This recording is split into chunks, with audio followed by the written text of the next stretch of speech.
Hello guys, welcome back. In this video, I will show you how to build a WooCommerce ebook store. Let's get started.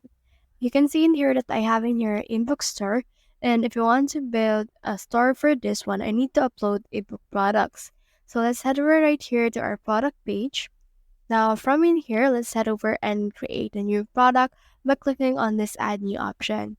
Click on this add new right here, and then you should be able to see the product editor of WooCommerce itself. So just name your product right here, and you can also write some descriptions. From in there, scroll down until you can see this product image. So just click on the set product image right here in order to set the product image that you want to use for your book. So for me, I'll just use in here a placeholder image, but you can actually upload your book cover for this one. Now scroll down and then you can add in here the category. So let's add in here a new category, and this category will be named as ebook as well, or you can also just choose one of the categories that you have available in here. Now, once you have added your category from there, scroll down and you can also add tags. So for this one, let's add in your ebook. And then let's head over and then insert a forward here if you want to as well. Now scroll down and you can add in here a brand of the book that you will be adding. Now scroll down as well, and then you can see in here the most important part, which is product data. So click on this simple product right here, and then from in there, make sure to choose this variable product. After you have done this variable product as well, you can also choose simple product as well. And from in there, you can see this virtual and downloadable. So it actually up to you if you want to use virtual downloadable.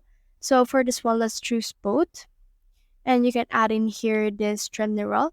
In here, you can see your downloadable files, wherein you can add a file of the ebook that you have. Click on this add file right here, and then just name this name right here, and also add in here a URL.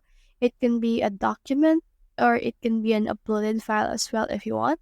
Now you can also set in here the download limit. As of right now, it's unlimited as well. Now you can see in here the inventory. You can put in your stock status as well. And then you also link products, add attributes, price text, and discount, as well as the advanced part right here. Now you can see in here that it's actually new as well. Now, once you are done with that, just scroll up. And then from in there, click on this publish button right here in order to publish this. Now, let's head over right here to our ebook store. You need to edit it out and add in here a shortcode. So the shortcode would be look like this, and you can just enter in here the category that we have, which is ebook. Once you have done that, click on this update option right here. And then once you have updated it, you should be able to reflect all the products that you have on the ebook category on this particular part of your store. Now let's click on this view page right here in order to see what it looks like right now. And once it's loaded, you should be able to see in here your ebook store, and in here is the actual ebook that we have just created earlier. So that's the whole process. If you have found this video helpful, simply leave a like, below, subscribe because it helps me reach more people. See you soon.